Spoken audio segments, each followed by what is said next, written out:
Welcome back to The Takeout. As I said when we went to break, this next one is a devastating story. Just after midnight last night, police say former Virginia Lieutenant Governor Justin Fairfax killed his wife and then himself in their Annandale, Virginia home. That's just across the Potomac River from here in Washington, D.C. Both of their teenage children, aged 14 and 16, were home at the time of this crime. CBS News Homeland Security correspondent Nicole Sganga following everything today. Nicole, what do we know? I was at the scene earlier today, Major, and shock is the word that neighbors are using. It's the word that Fairfax County Police Department Chief Kevin Davis used.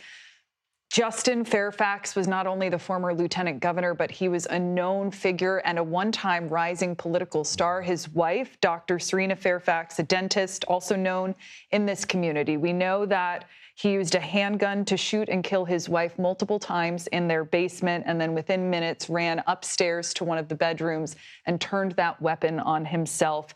His 16-year-old son was the one who dialed 911 as all of this was playing out. And Chief Davis told me tried to render aid on his mother and then heard the shots that ultimately killed his father upstairs. You mentioned this happened just after midnight and that his 14-year-old daughter was also in the house when this happened.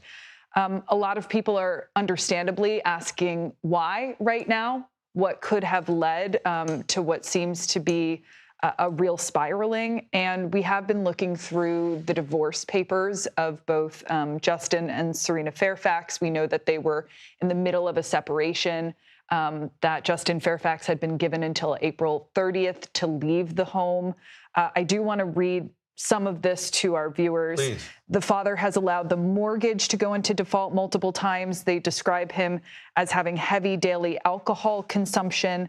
They also say evidence showed that in 2022, Justin Fairfax purchased a handgun with money intended for his children's horseback riding lessons, and at some point that year left home with the gun and some clothes in a suitcase, and after frantic searching by his wife and family, he was located in the woods of a public park near their home.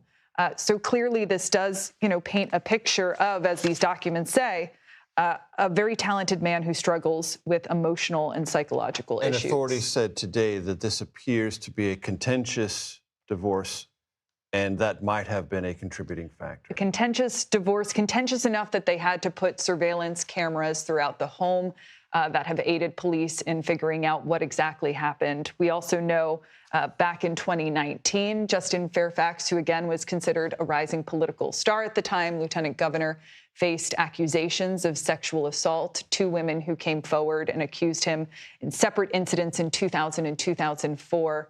Authorities telling me that really that was one of many incidents that led to his spiraling. He was never the same after that. Nicole Sganga, it's a tragic story, lots of details, lots of contours, and as always, you bring them with such clarity. Thank you very much. Thank you.